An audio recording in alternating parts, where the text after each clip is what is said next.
Through a Scottish Prism, the programme that is unapologetically pro-Scottish independence and anti-Westminster rule. Everything we say here is viewed through a Scottish prism.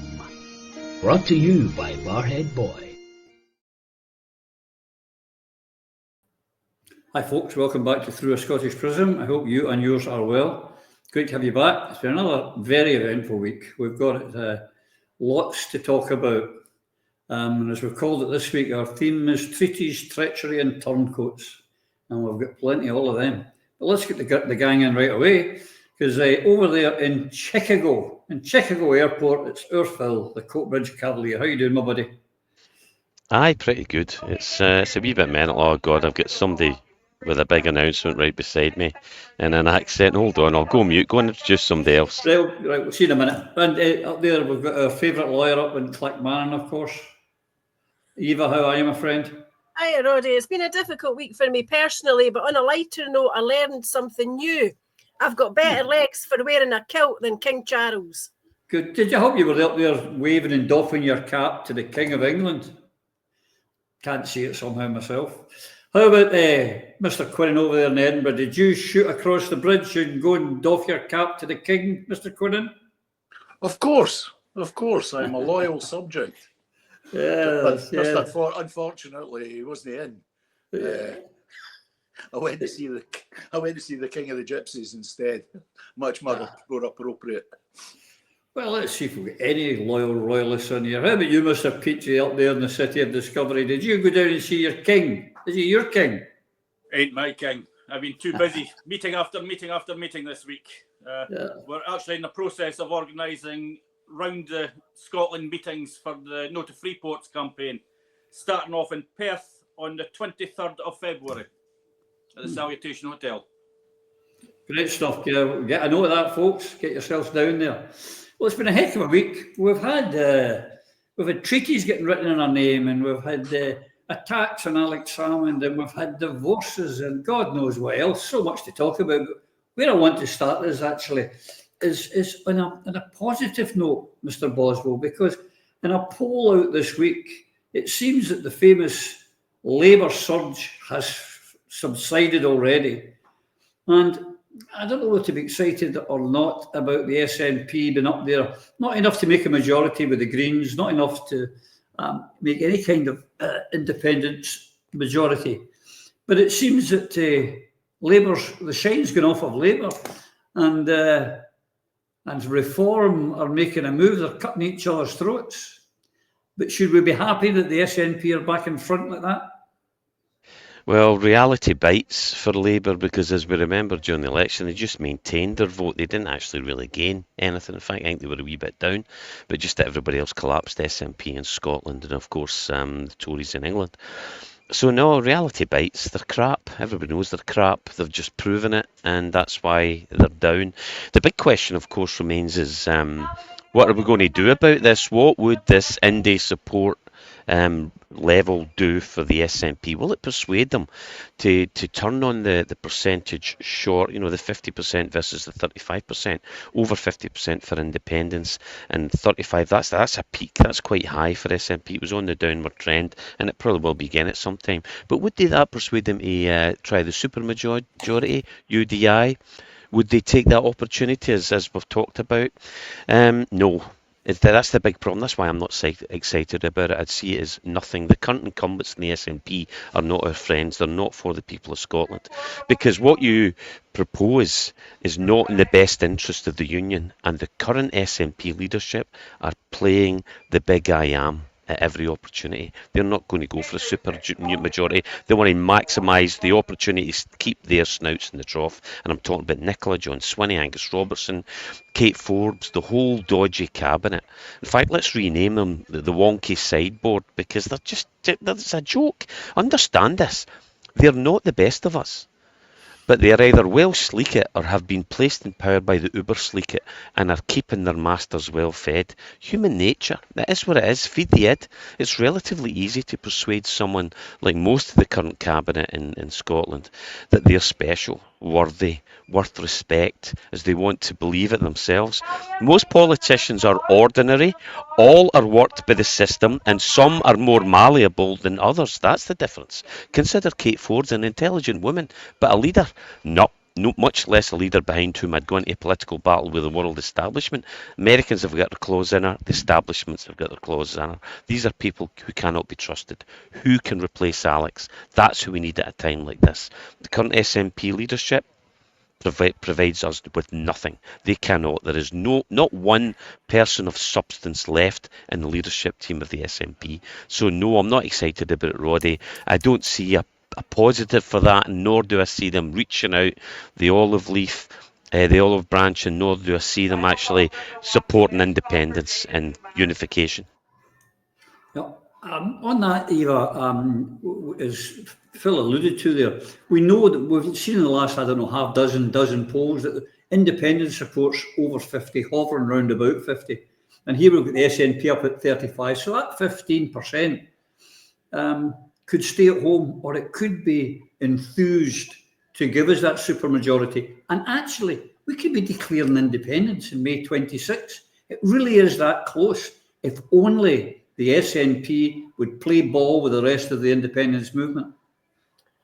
The current SNP leadership have no intention of playing ball with the rest of the independence movement because they're far too interested in holding on to their own individual seats and the power that they consider they currently have.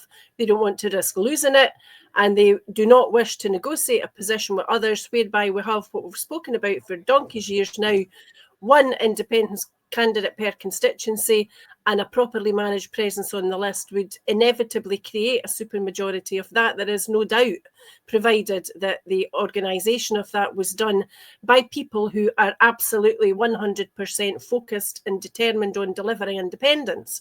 Those people are not within the leadership of the SNP.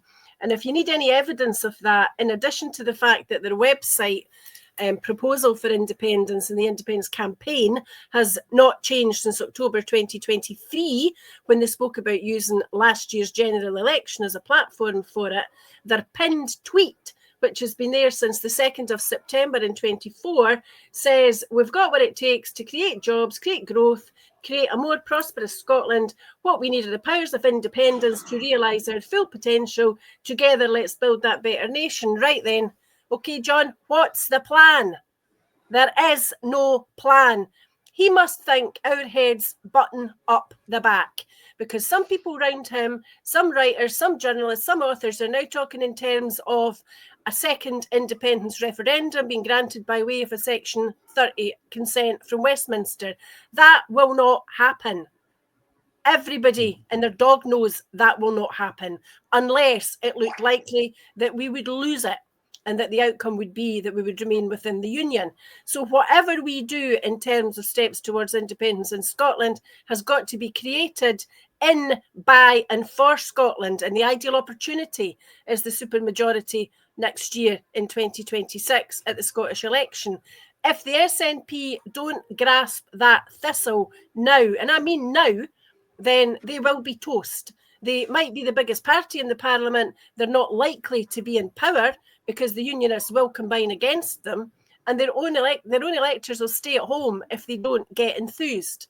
So there are lots of meetings going on behind the scenes. There are events that we've hosted and more that we intend to host, where committed nationalists who don't have loyalty to the SNP anymore, but who are loyal to the country and to the cause, will create the plan that apparently our Scottish Government and our SNP are signally incapable, unwilling to do. They'll be knocked off their perch when other people take over. Yeah. If, Alan, if these numbers were to, go on, as I said, this is just one poll. If these numbers were to relate in the May 26, there's a chance that there could be a unionist coalition. Now, some people are saying, Labour and Tories and Reform would never come together. Too many different opinions. They would unite against, as they did in 2014, the Unionists would unite. And if the SNP think by being the biggest party, they're guaranteed to be the government, they're kidding themselves on. Definitely. I mean, Labour will join with anyone to keep themselves in power. It's as simple as that. Tories will do exactly the same. and reform, I mean, they'll make deals with the devil if they have to. But I mean, these figures, it doesn't really matter what percentage of vote the SNP get. They can't do it alone. And if they go down the road of SNP 1, SNP 2, we're not getting independence. It is as simple as that. And people have got to look at that and see the facts. Look back to the last Scottish Parliament elections. Over 1 million votes wasted because people voted SNP 1, SNP 2.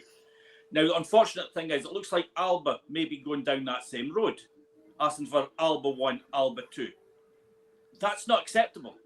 We'll never, ever win independence on a party ticket.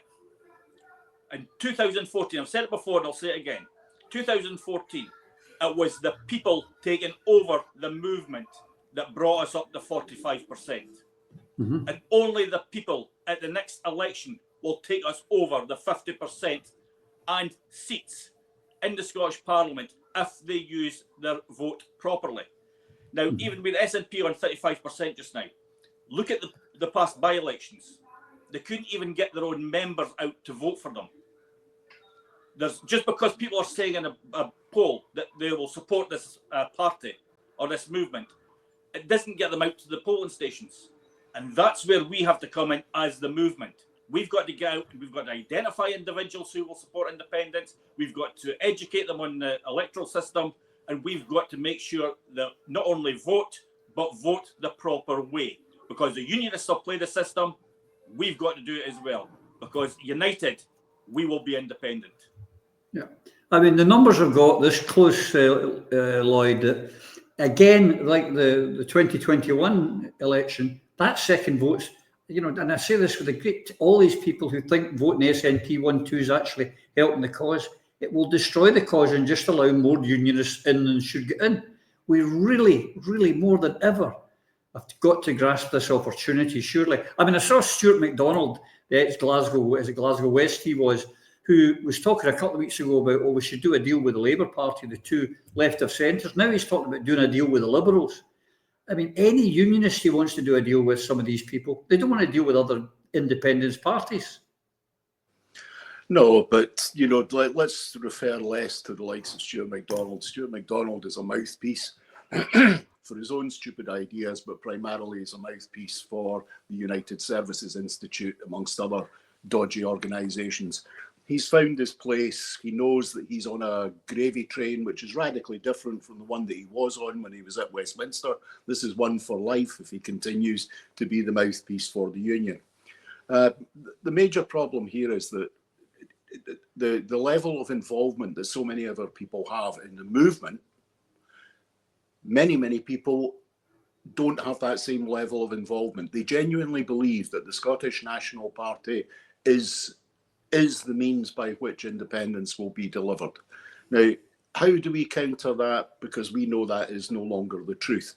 Now, there's plenty of examples from Europe of other devolved regions, other devolved countries, which find themselves 25 or 30 years after they became devolved entities, find themselves in exactly the same position as we are, where one particular party that carries the flame of independence has decided that it's comfortable and it's quite happy within the devolved situation, but speaks about independence periodically, usually on the run-up to elections. Now, what's used to counter them, particularly in Catalonia and the Basque Country, is this. Do you, as the national party that believes in independence, do you put party before country? Now, we're clearly in a situation where the Scottish National Party at the moment does put party before country, but I don't think that's happening on an ideological basis. It's happening because a whole bunch of people have earned salaries that they could never have contemplated in their entire life ever having. They also have a status, or they would perceive themselves to have a status in society that is much higher than they would have had otherwise. And they will cling on no matter what. And they will prove to us, as they have done at the last 3 elections, that in the Scottish National Party, particularly under the current leadership, party comes before country every single time. Now, the only way that's going to change is if there's sufficient pressure comes from outside or from the actual membership of the party, who remind the leaders that their purpose and function is to achieve the independence of our country. Anything else, you can win 1 million elections, but if there's not one of those million elections actually leads to the saltire being between the flags of Saudi Arabia and Senegal at the United Nations, then you have failed. Now, it's simple. When you play football, you play the game for 90 minutes, and the purpose is to put the ball in the net and win the game, right? If you are a member of an independent supporting party, then you are only winning the game when your country is independent. Now, anything in between is simply unacceptable. I can't look, many members I bumped into, and I couldn't bring myself to speak to him. I bumped into a junior minister in the Scottish Government in Morrison's, the supermarket, the other day. And if I had spoken to him, I think I probably would have vomited, because I'm looking at somebody who, for the feathering of his own nest, is prepared to accept simple facts like 1 in 4 of our children in poverty, 1 in 5 of our pensioners in poverty. No infrastructure of a country of an equivalent size anywhere else in Northern Europe, and we accept it.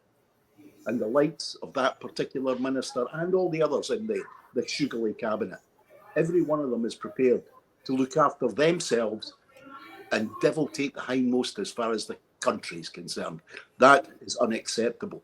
Absolutely unacceptable. Yeah, it is indeed. Here's one other thing. While we're talking, I mean, Eva does it every week, talks about one independent candidate in every constituency, Phil, and we work on the list as a united force, as the people in Indy for India have been saying from day one. But here's where the unionists are beginning to, maybe they're going to fight every constituency. The council leader for the Tories is deflected and committed treason against his own party and joined Reform because he's seen the writing on the wall that he thinks are better chances. So they're going to cut their throats both on the list and on the constituencies. And there's an ideal opportunity here for Scotland to move and take our independence, not just win an election, but take our independence. Correct, but then to do that, you would have to have a leadership in the SNP that not only realises it, which they do, they're not completely stupid, but they're not prepared to bite the hand that feeds them, and the hand that feeds them is telling them to behave exactly in the manner they're currently behaving. This introduction of a new force in politics, such as it is, Reform, odious as it is scrambling for prime positions in the trough, and it's as simple as this. This guy or the people in the Conservative Party, if they're on the wane in one area or low on the list or unlikely to get one of the few seats that the Conservatives are going to hold, then of course he's going to jump. And the ones that jump quicker and the ones that do the biggest splash will get the headlines, be noted, and get a position further up the greasy pole with the Reform Party. And that's just how it works. It's that simple. It's self-interest for entirely selfish and egotistical reasons. Same thing that drives the current leadership of the SNP and why they won't grasp the thistle and make UDI work and make it work in our interest and see this wonderful opportunity that we have been presented with. Sadly, Roddy, I have absolutely no faith in the current leadership of the SNP, and this guy is just this is just what politicians do, what cheap, shallow, unworthy politicians do. Indeed, that's what's going on here. But all the reasons we need, I think there was a classic one this week, Eva, over the last few weeks. Now, one of the first things the Labour Party did when they came into power was Edinburgh University was ahead of the game, was developing a supercomputer to give us artificial intelligence and put the country in a tremendous position. However, Starmer pulled it and said we couldn't afford it, stopped the funding, stopped the project, because we couldn't afford it. And then a few weeks later, lo and behold, University College London gets what the Scottish University in Edinburgh started, a typical colonial move. This is not a surprise. It's just what they do, and it's what they always have done and will continue to do with impunity, because Westminster governments are not afraid of the people of Scotland, because we don't speak with a united voice, and we are not represented by a government in Holyrood worth its salt. That's just the harsh reality. We are currently governed from Holyrood by half-wits and chancers who should not be there. They're mainly not qualified enough to be there to be entrusted with running a country. But as we've said so many times before, they are at times absolute strangers to the truth. Their job of the current SNP government was to drive us towards independence. And within the last wee while, the National have tweeted that John Swinney in an interview has said that IndyRef 2 will be along soon. Define soon, define how we're getting it, define who's calling it, define what the negotiations are with Westminster about it. You know, it's absolutely and utterly shameful when you see the garbage that man is coming out with now on a weekly basis. And he's doing it because he knows that his days are numbered as First Minister. He's not going to have the performance in 26 that he thinks he's going to have. The numbers might bear up to a point, but voter apathy will take over unless something very radical occurs. That means that he's got to reintroduce competent government, and he's got to get round the table with the activists in the movement who are prominent people, capable people who are determined to see things start to move. What he will not be able to do is to spend the next year or so in the run-up to the Holyrood election just creating more and more sound bites without somebody actually putting his nose to the grindstone and really grilling him about what the proposals are. So here's the thing, Roddy. I saw that during the week you invited Humza Yousaf on here. I sure did. Has he replied to you yet? Go on, make a guess. Because I'm not sure whether you've invited John Swinney, but I think it would be a damn good idea if you had him, or maybe even Pete Wishart, or even Stuart MacDonald, and any one of them can come along and tell us what is the route to independence, because they're completely unable to give us that narrative at the moment, because they don't want to agree with the supermajority position first propounded by the ISP and Colette Walker, repeated by Alex Salmond, and continued now with Kenny McCaskill. These plans are the plans that the Scottish Government needs to participate in. Otherwise, John Swinney's going to go down in history as just as much of a fool and a traitor, quite frankly, as his two predecessors have been. You know, what I'm wondering now is, I remember the Vogue photo shoot that Nicola Sturgeon did. You know, in the midst of recovery from a pandemic, she's getting her photo taken for Vogue, wearing clothes worth thousands of pounds. Humza Yousaf has just been down in a posh hotel in London, giving an interview to journalists from Pakistan, where he's done a fashion shoot. So when's it going to be, John? Name the day. I'm looking forward to your fashion shoot. Yeah, all those mentioned, I would be delighted to have them on Prism, and especially even kind of a good old chat about how we're going to get independence and all the moves they're doing. Somehow or other, I don't think it's going to happen, but it's an open invitation, and I gave an open invitation to Mr. Wishart, so he blocked me, of course, rather than face me, because he's a coward, and like most of them. But here's the thing, Alan, on that, the artificial intelligence, what they did to Edinburgh University, they've stolen our electricity. We send them about 30% of their own electricity needs. They're getting ready to build new hydropower up here throughout Scotland so they can transfer even more electricity to England. They're building a super highway so they can steal our renewables. They're taking our oil. They're closing our refineries. They're taking away our supercomputers. How many things have to happen? And I know of prominent people in the independence movement who say, oh, no, Scotland's not a colony. How long before the people wake up and realise we are a de facto colony of England? Well, it's no surprise, and like you said, I mean, since 1307 they've been stealing from us. So how do we think it's ever going to change? But I mean, it's what we have here is the NI government, and I don't mean Northern Ireland. I mean the no intelligent government at Westminster taking our artificial intelligence. And as you said, they're taking our refinery. They've taken all our money down south. but we are supposed to believe that we are a subsidised nation. Yeah, we were subsidised. We'd be independent a long time ago. Because what Labour are doing just now is they brought out this nice glossy manifesto promising the earth, didn't deliver it. What they're delivering is a scorched earth policy on Scotland. Mm-hmm. They are stripping us to the bone. And that's what Labour are doing. Labour used to be the party of Scotland. Remember the Home Rule? We even got Gordon Brown promising us Home Rule at the referendum. Another lie he never kept. Labour cannot be trusted. Labour are the Tories. Yeah, the Red Tories. We call them the Red Tories, Lloyd, and they sure as hell are. But I've actually found in my life, the Labour Party are, I mean, people say, oh, they hate the Tories. Everyone in Scotland hates the Tories. The Labour Party's done more harm to Scotland than the Tories ever did. Yes, even the Tories didn't steal that computer. The Labour Party effectively controlled local government in Scotland from 1930 until Jack McConnell had a brain fog and decided to introduce multi-member wards and PR in local government, thereby destroying the Labour Party's power base in Scotland. That's where it happened. It never happened with the creation of the Scottish Parliament. It happened with the creation of that PR in local government. Ruined the Labour Party, led to all sorts of infighting and effectively their loss of power. But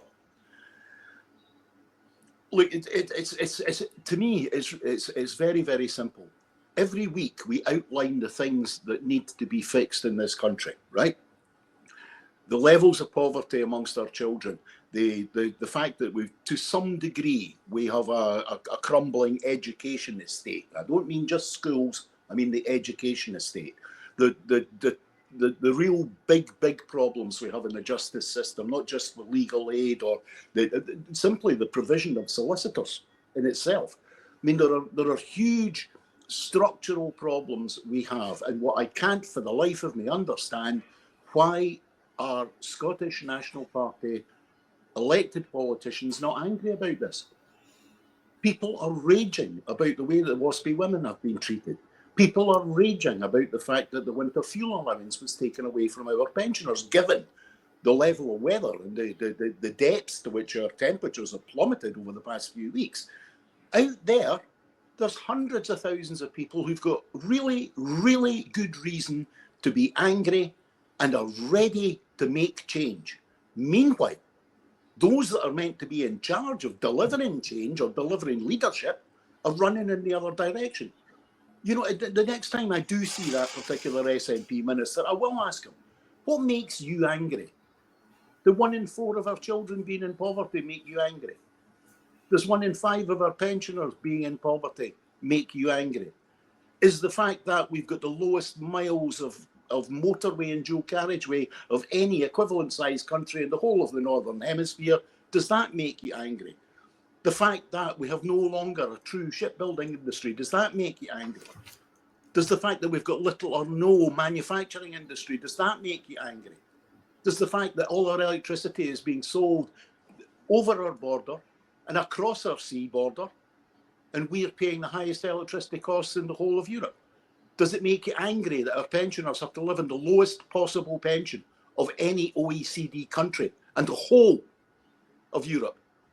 Now, if those are not the things, those are the things that brought me into the Scottish National Party, that made me believe in independence, was to right those wrongs. How come? How is it that we now have a professional class in the Scottish National Party? Forget the rest. It's not their business. Achieving independence is nothing to do with Scottish Labour, the Liberal Democrats, or any of the rest of them. It is the purpose and function of the Scottish National Party. How can you call yourself an independence politician? How can you call yourself a patriot? How can you call yourself a nationalist? How can you call yourself somebody who cares about the fellow countrymen of our country, if what you're prepared to do and are doing right now is bowing the knee to the power of Westminster, to the detriment of your own people?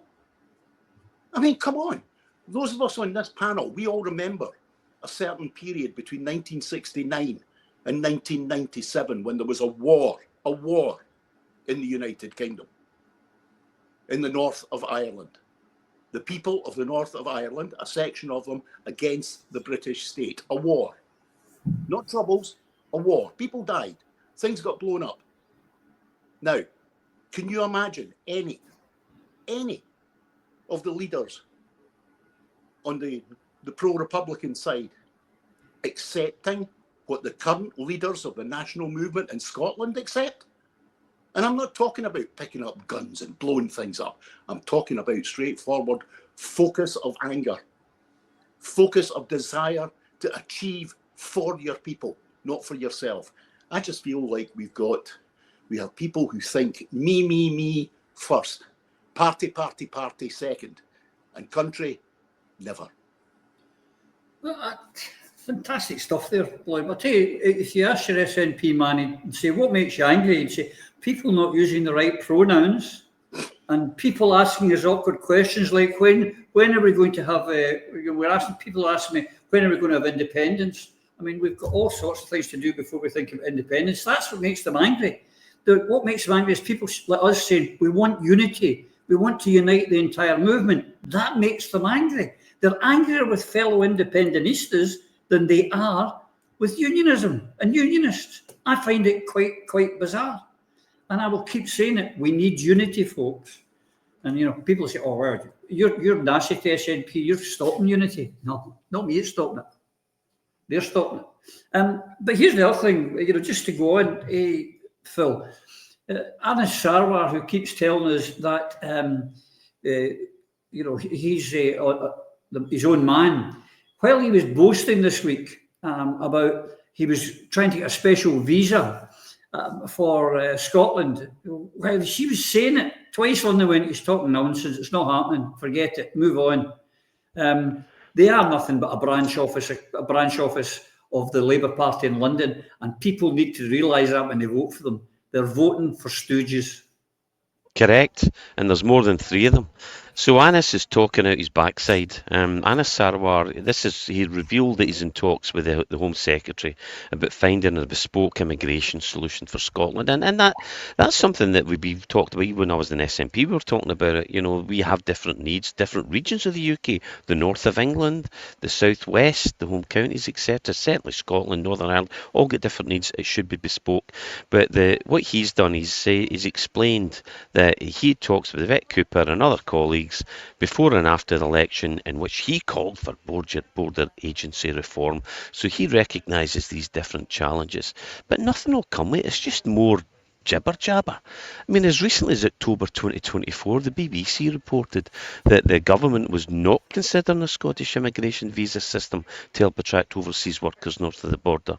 And this is when the SNP were seeking the change to the law to allow Holyrood to establish such a scheme. So he's just borrowing more ideas, recycling, regurgitating, and nothing will happen. And when when 24, after the issue was raised in Westminster, there was a Labour MP, I can't mind his name, said Keir Starmer's administration was absolutely determined to attract talented people in Scotland, while at the same time the UK government told the BBC, we are not at all considering a Scottish visa system, and they won't be now. So yeah, you're talking through your backside, Anas. What's new?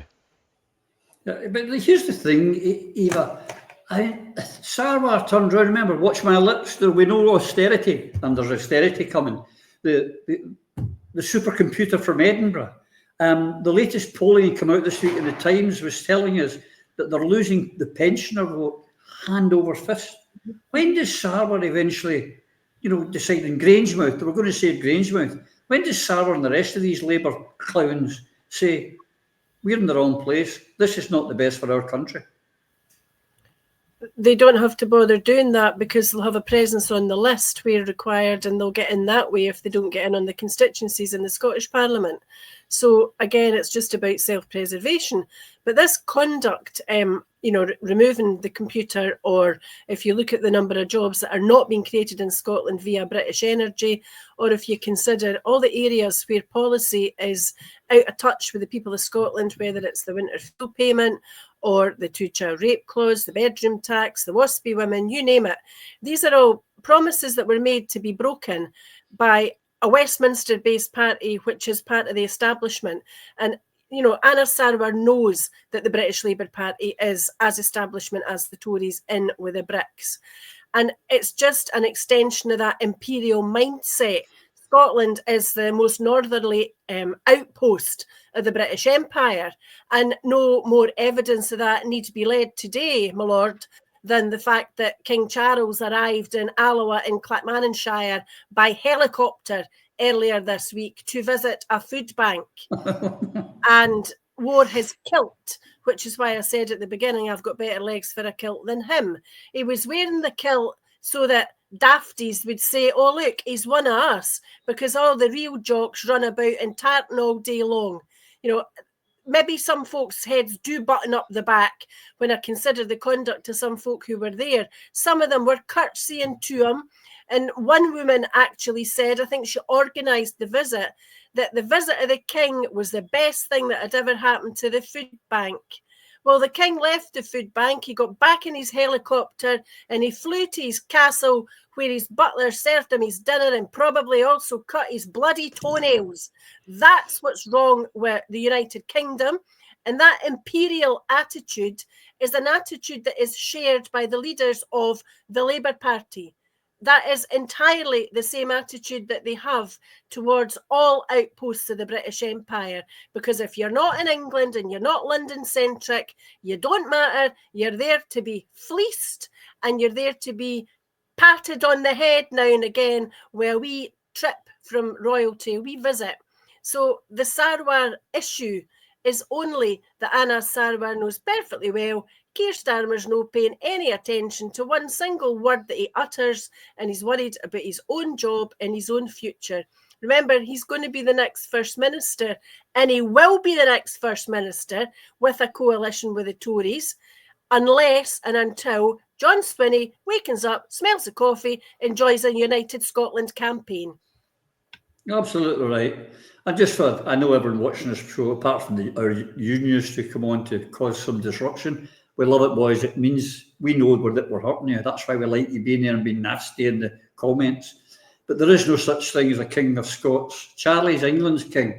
He can wear a kilt as much as he likes. He hasn't taken the Scottish oath, and no monarch of the United Kingdom has taken one since Queen Anne in 1714 when she popped her clogs. That was the last monarch of Scots. So stop kidding yourself on. He's the king of England. He's no our king. Alan, this carry on with Sarwar. I mean, they're going on all this week. The latest one they've come out with, obviously told by London, attack the SNP on the NHS. Now, their NHS isn't perfect. But I tell you what, if you look at every indus throughout the UK, the Scottish NHS has, all the best outcomes, be it, waiting times, whatever, people getting discharged, higher pay for the nurses and the ancillary staff. But Labour, and they're so easy to catch. And by the way, SNP, I'm doing the rebuttal for you all the time on social media. Wales is the worst. Labour-controlled Wales. They're so dishonest. They're on there telling us how terrible it is in Scotland, and they've got the worst one in Wales. The hypocrisy is just off the Richter scale, Alan.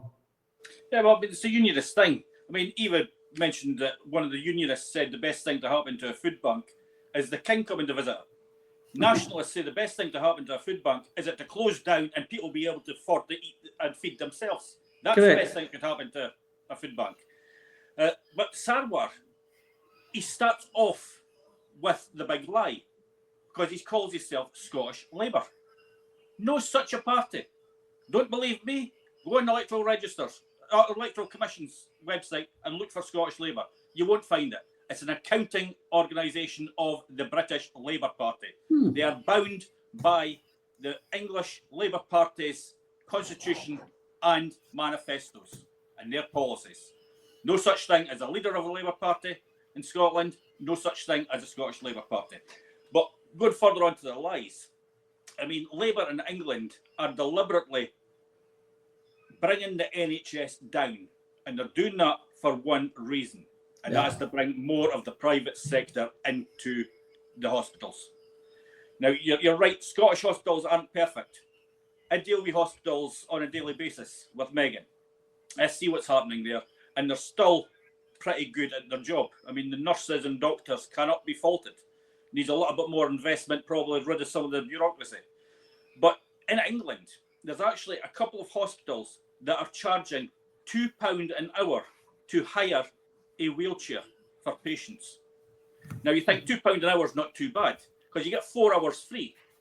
4 hours the target in A&E in England. Lots of people are waiting 50 hours to be seen. That's nearly £100 to hire a wheelchair to go and see a doctor in an accident and emergency. So perhaps Labour want to have a look at their own back garden before they start criticising our doctors and nurses who are doing the best that they can. But listen, let's be honest, like all these great people who believe in these unionist parties who believe in Britain, but they don't call themselves the British Conservatives or the British Labour Party. That in itself should be a tip for a clue for voters. But the point is, Lloyd, this pretense that they actually care about Scotland, and it works. It's worked for so long. Why won't the people waking up and smell the coffee? The people have, Roddy. The people have not been turning out for the Labour Party in increasing numbers. I mean, okay, you've got to look at it over a long period of time. But from the formation of the Scottish Parliament until now, the Labour Party's vote at every level has dropped and dropped and dropped, and will continue to do so, because the people of this country invested heavily in the Labour Party for decades, you know, but prior to the Second World War, and then all the way through until the formation of the Parliament. They gave them a shot of running the Parliament. They made a mess of it, and they let Alec run it afterwards. The people, it takes them longer than those of us that are kind of focused on, because we understand that if you focus on the politics, you get the politics right, then everything else can be fixed. Yeah. But most folk that are living their life didn't have the time for that. But what they won't do, and the general election proved that, as Phil referred to, and Eva, and indeed Alan as well, people have not turned out. They've stayed at home. The danger, of course, is that the people who stopped voting Labour and started voting for the Scottish National Party, they are now not turning out to vote for the Scottish National Party. And that's how the Labour Party won the general election in Scotland. But the numbers are compared with the barrel loads, effectively, of votes. When I first went to account of a general election in Scotland, you were weighing the Labour Party vote, and ours was coming in envelopes. Those days are gone. They're completely gone. But the real issue is we need to get back to politicians talking about politics rather than responding to what's in the media. We're reducing the same attention span that people who are busy running their lives is being applied within the political arena as well. We treat politics like it's news. So you did something yesterday, you did something today. We've lost the sense of politics as a project.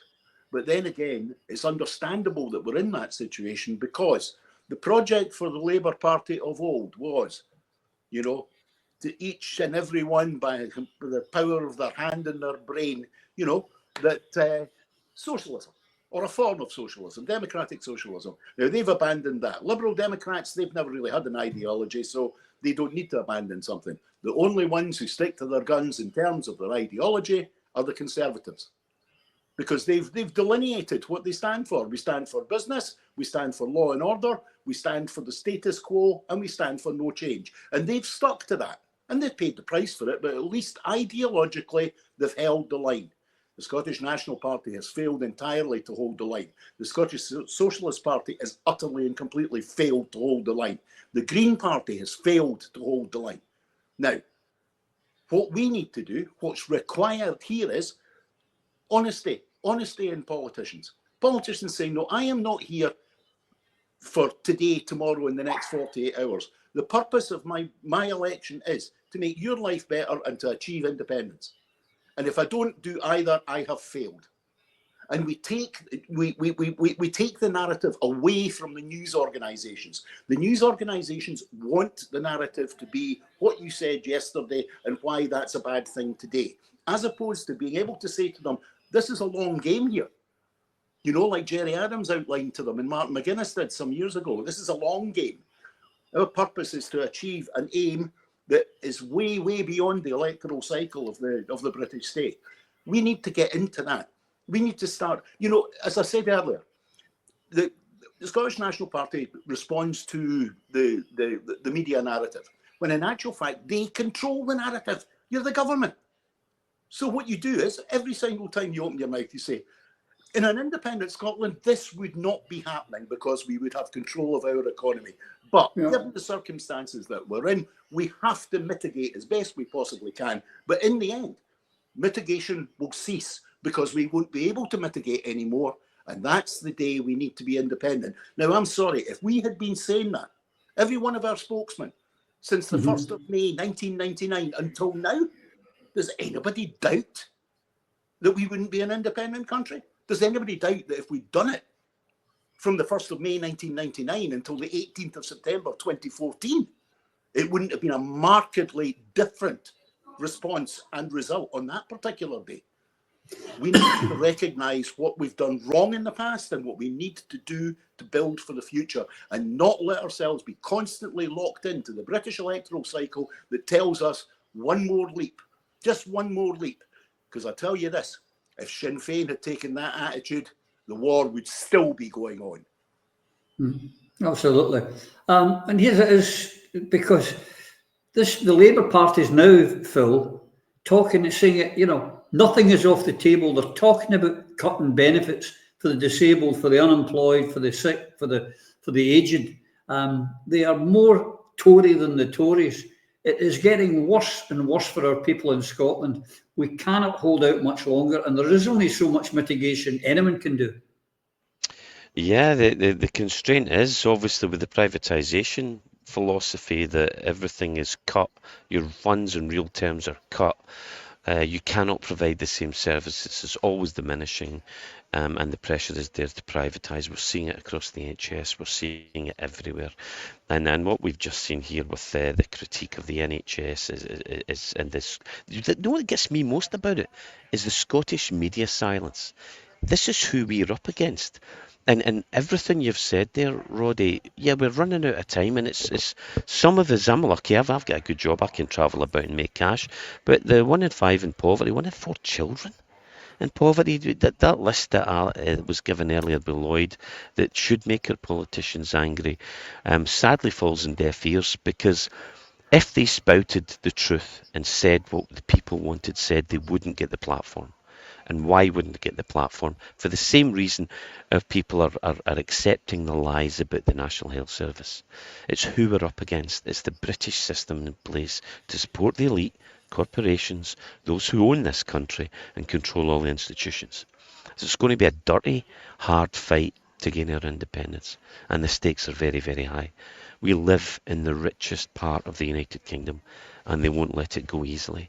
So any lie in any game, any dirty trick is fair game, given the role Labour now plays government in the UK. In contrast that, as Lloyd has pointed out with the SNP, they should be speaking our truth, not the establishment truth. But like I said, they won't get the platform if they speak the truth. And nor will they keep their snout in the gravy train. They're all the same, and it isn't going to change while so many of Scotland's people refuse to consider alternative sources of media.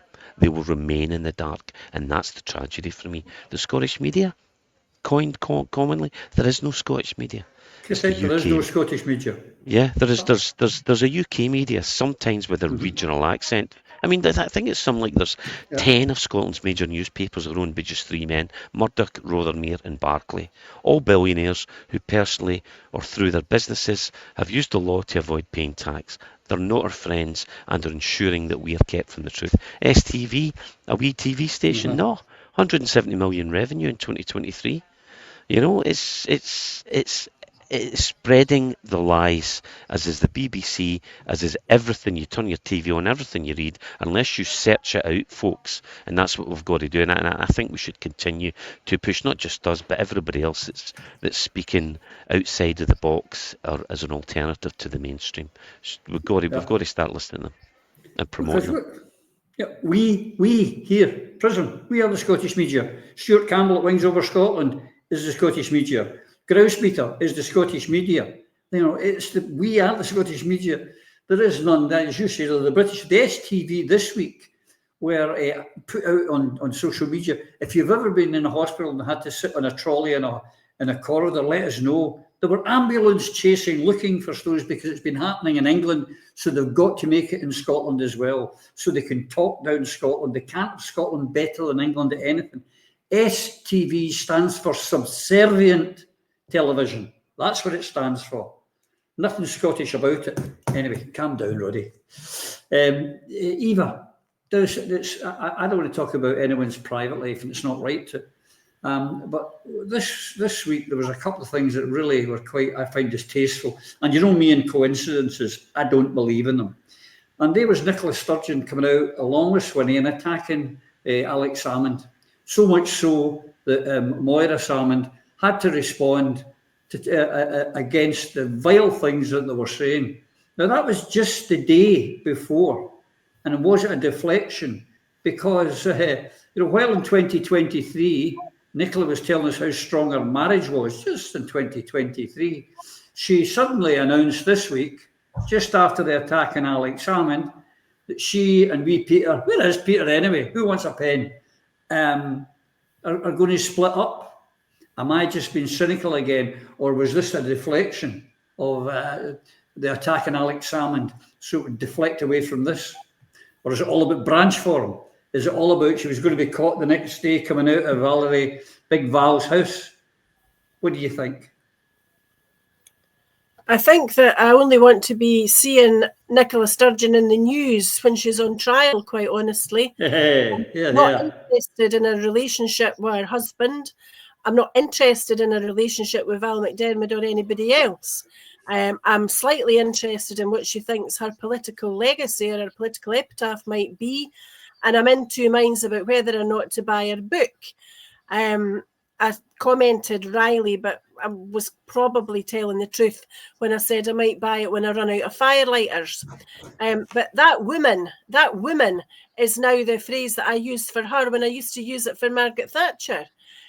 I now find that Nicola Sturgeon's voice annoys me more than Margaret Thatcher's voice. Because you see, what's wrong is you feel betrayal the hardest and it hurts the most when it comes from the people that you used to trust. And all of us here helped elect her. We probably all went about with the crazy posters that said, I'm backing Nicola, I'm with Nicola. I got my photo taken in hospital holding the damn thing. It's absolutely and utterly preposterous that she seems to be completely incapable of keeping her face and her nose out of the news for more than a day at a time. She's constantly making her own grand announcements because clearly she thinks that she deserves to be spoken about and she needs to be spoken about. Well, there's 600,000 reasons why she should be spoken about before you got onto the Alex Salmond attacks, which were absolutely and utterly below the belt. She's doing it because she can get away with it, because the man is dead and he's not there to defend himself. And that is the absolute, utter lowest of the low. The mark of a scoundrel waited until he died to slag him off. And the pain that must be causing his widow and his family is indescribable. But they have conducted themselves, as Alec did, with grace, with decency and with dignity, and they will continue to do so, unlike the gutter snipes and the trash that we see in the SNP and in the band of people who continue to be blinded by St. Nicola Sturgeon. History will not be kind to her, and I do hope that justice prevails. Well, I think when her book came out, my memoirs, but I can't remember anything, and what she does remember will be redacted by John Swinney. It'll just be a series of black lines throughout all the pages. But Alan, Eva's right. Nothing more despicable than, what's that old phrase? Don't talk ill of the dead. Or if you've got nothing nice to say, then say nothing. It's quite despicable what she did, an attacking a poor, the poor widow who's in the family. It's typical Nicola Sturgeon. I mean, to attack the man who put her where she was. Because without Alex Salmond, she would have been an ambulance chasing lawyer. A job that she wasn't very good at either. mean, Alex Salmond made that woman. Alex Salmond brought the SNP to where it was and took us to the verge of independence. Let him rest in peace. And as for our marriage, I don't give a damn. I'm not interested. This is just Nicola Sturgeon. I've been out the limelight for a wee while. Look at me, bring me some attention. Please, please, please. So I'm really not interested in Nicola Sturgeon at all. But can I go back to the bit about the benefits being cut? Mm-hmm. That is total and utter stupidity. When your economy is falling, you do not take money off of people who spend it. The reason we are in such a state is because those who can afford to pay aren't paying. When you take money off of people on benefits who put the money back into the economy, thereby growing the economy, what you're doing is stagnating the economy. And you're going to have to find cuts from elsewhere. Because let's face it, we all know what effect poverty has. It increases the health budget. It increases the police budget. It increases the social services budget. And all you're doing is taking money off of individuals who really need it, because you're going to have to spend a lot more on every other service dealing with the problems that causes. So if you want to do something to help with the deficits that Labour and Tories have created, the debt that Labour and Tories have created, then start taxing those who can afford it. Your pals who are, instead of giving donations to your party, tell them to pay in tax to pay for the services of our people. Here. The clock is beating us, and I know we've got to speed up because, ladies and gentlemen, our Phil's about to board a plane very soon, and there's a lot of things I want to get through, Lloyd, before we close off today's episode. But all that thing about disgusting, and I'm sure you agree with that, absolutely disgusting the way they behave. But we were talking of benefits, and we're lacking in money, and we've got to cut back, and we can't afford this, that, and the next thing, and yet our Prime Minister went to Kiev and declared 100-year support at 3 billion or 3.6 billion a year for Ukrainians. 100 years now. Correct me if I'm wrong, Lloyd. Surely a treaty has to go through some kind of scrutiny. Surely it has to go before Parliament. Surely it has to be voted upon. Treaties should not happen on the hoof. And this seems to have been happened on the hoof. And 100 years of giving them 3.6 billion just is ridiculous. Yes, it is. It's the absolute hallmark of this Labour government. They came into power. The first actions they took were actions against the population of the United Kingdom of Great Britain and Northern Ireland. And then all the positive actions they took was giving bucket loads of money to people in faraway places. And you have David Lammy wandering the world as the Foreign Secretary who barely got O-level geography, announcing that we are friends with this evil monster, we are friends with the next evil monster that wanders by. I mean, these murderous thugs that are taking over in Syria are David Lammy's best pals, Keir Starmer's best pals. What we're seeing here is typical of the British, particularly British Labour political class. They're not interested in the wee people. They're not interested in the people that voted for them.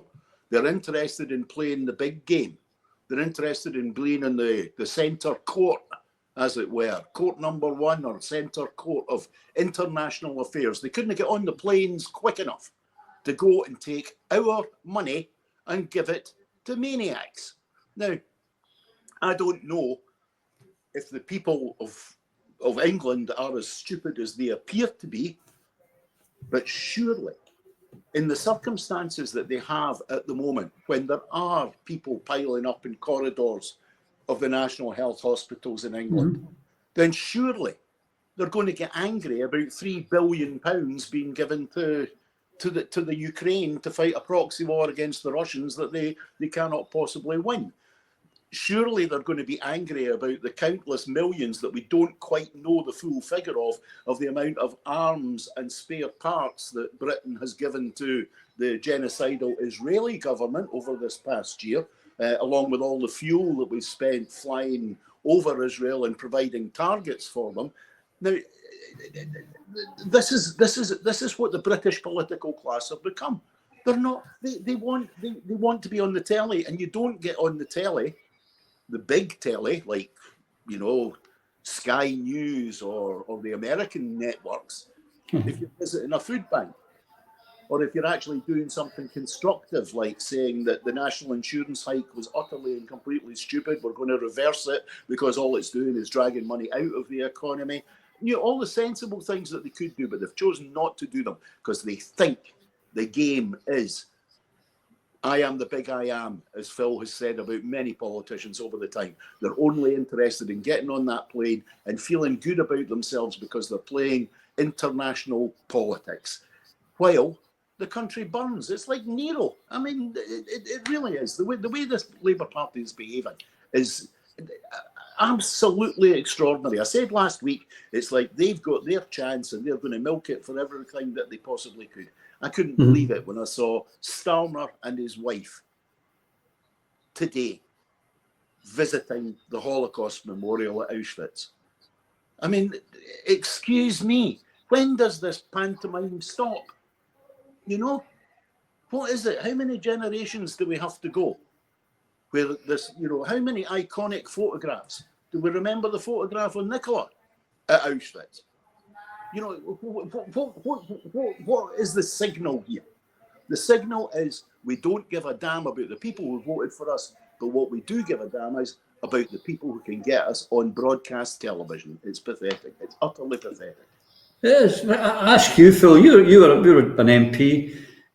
Before he goes and signs up, and it's a treaty, well, like the 100-year pact, should this not have gone before Parliament? And the other thing was when he got to Kiev, he put on a dirty sweatshirt like that way dictator Zelensky wears. He put that, the Prime Minister, he was sitting there with a crew neck on, a black crew neck. It was embarrassing. But surely this should have been before Parliament, before he committed the United Kingdom to a 100-year pact. Well, he can't do that, and everybody knows it's horseshit. You can't do it, and it won't happen. I mean, Ukraine will be lucky it exists after winter, never mind in 100 years. And the next government that comes in fact, it won't arrive. This is theft. The calculations of the funding to Ukraine are about a third of everything it was sent got to the front line. Most of it's been stolen. I think there were last year 13 Rolls-Royce Spectres bought in Ukraine. 13 Rolls-Royce Spectres, top of the range, bought brand new in Ukraine. It was the most corrupt country in Europe. What's left of it, the rump of it, God knows what's going to be left of it. But it's an absolute nonsense. And this guy's just helped make Syria all but disappear by supporting an Al-Qaeda takeover, Al-Sham, this time. And then we draw the rug from under them, enabling the support an Israeli bomb all military installations and infrastructure. So soon it will no longer exist. It will be part of the reinstatement of the Ottoman Empire by the Turks, Greater Israel, and God knows who else is going to be in the southern part of it. Russia will decide what happens in the country it helped create, and it has been largely Russian since time immemorial, certainly Odessa, certainly Crimea, certainly the southeast and the Donbass. Western Ukraine was Polish for great stretches of time. Romanian and Hungarian. And the mix in the Austro-Hungarian, it's just that there's a central part or a western part that nobody wants, that's got a legacy going back to Stepan Damberis and the Nazis during the Second World War. These are not the people we should be supporting, and thankfully this will be over. And this is the horror. This is the absolute horror, and the thing that disgusts me. 1.1 million, we estimate, mostly young Ukrainian men have died in this proxy war that we helped build. It's disgusting. Yeah, and I can say that since February 22, when it started, on this programme, we've been shouting for an immediate ceasefire and negotiated settlement, and we continue to do that. But Eva, I saw you wrote this week, you were talking about the massive poverty, child poverty and all sorts of poverty in Clackmannanshire, your wee county, which is close to your heart. But you, Eva's throughout the UK, who have the same compassion as you, must be looking and saying, how can we afford to give 3.3 billion for 100 years to a foreign country? But we've got 25% of our kids living in poverty, our pensioners living in freezing conditions. Disgusting. We, in terms of Westminster, can afford to do it because we don't give a damn about the 25% of children living in poverty in Clackmannanshire or any other county in the whole of the United Kingdom. We don't care. The priorities of those people in Westminster are not the priorities of most ordinary people. That's self-evident when you talk in terms of having to cut benefits to try to save money. What we should be doing instead, we being the establishment, is making sure that those who should be paying tax actually pay it, and they're not able to squirrel their money, whether it's from corporate interests or otherwise, squirrel it away in Panama or places like that. And there are innumerable members of the House of Commons and the House of Lords who continue so to do, who dodge their taxes, dodge their responsibilities, dodge their moral responsibilities because they've got no moral compass. That's what's wrong. And it is precisely for these reasons, if for no other reason, that we need to have Scotland's independence soon. We need to be governed by people in Edinburgh that we can look at the whites of their eyes and we know when they're telling the truth, and they know from us what they are required to do. You're always going to go back to the same damn thing. When we had a parliament of our own, we could people them with stains, and that's exactly the point. Those down in Westminster, whether elected to go there from Scotland or elected from other parts of the United Kingdom, don't believe that they're answerable or accountable to us who sent them there in the first place. And that's what needs to change. Radical action is required. Scotland actually requires a revolution. And had we a concerted, devoted, yes, independence, Scotland United movement would be on the cusp of revolution tonight. That is where we ought to be, and that is where we will be when the people that are active within the movement are able to put into action the plans that are currently in process. It won't be Nicola Sturgeon, Humza Yousaf or John Swinney that will be in charge of that or in control of that position. It will happen when the ordinary people of Scotland make it happen, and by God, they're a hell of a close to it now. Indeed. There you can see, folks, Phil's flight's been called. He was slowly putting on his jacket and sticking stuff in his bag, and he couldn't wait any longer. Well, we thank him for his contribution, and we wish him a bon voyage up to the north near Canada. Alan, you again, like Eva, have the compassion in your body for those less fortunate. You see 3 billion, as I said, same question to you as I said to Eva. Alan Petries throughout the UK, not just in Scotland, must be tearing their hair out seeing that we can give 3 billion, but we can't get, as you say, we've got to charge for a wheelchair in the hospital, or we can't get proper things for the people who are really suffering. It's appalling. It is. And that £3 billion is not going to the benefit of Ukrainian people either. No. It's putting them in danger. Their lives are more Rolls Royces. Because if you look at where that money is going, the £3 billion, so the president of Ukraine will get his cut. Then it'll go to the arms traders who are friends of the politicians, and it's just more or less, why not just give them a donation of that money? Bypass the circus that's going on just now. Be honest, just give the money away to your friends, because that's exactly where this is going. While we have people in this country starving to death, freezing to death. Yeah. Our debt is going higher and higher, while their friends are raking it in of our money. But I would warn the people of Ukraine. I mean, a treaty with the United Kingdom. We've been in a treaty for over 300 years. They're no friends. No. They will rob you blind. And if you think they are worse than the Russians, think again. At least the Russians will be fair to you and they will look after you. Don't trust the British treaties. No. Well, you shook hands in the deal, Zelensky. I hope you counted your fingers. The clock has beaten us, but one last thing, and Lloyd, because we've discussed it here and in the midweek shows, is the Gaza now. There is a ceasefire had been negotiated, but suddenly, as always, at the last minute, because of internal Israeli politics, they have not ratified it, and they're blaming Hamas, of course. And we see that there's been some resignations out of Netanyahu's cabinet. And I mean, even if they do ratify it, I expect they will break that ceasefire and blame Hamas, of course, when it happens. But this ceasefire is not guaranteed, and it's quite a worry.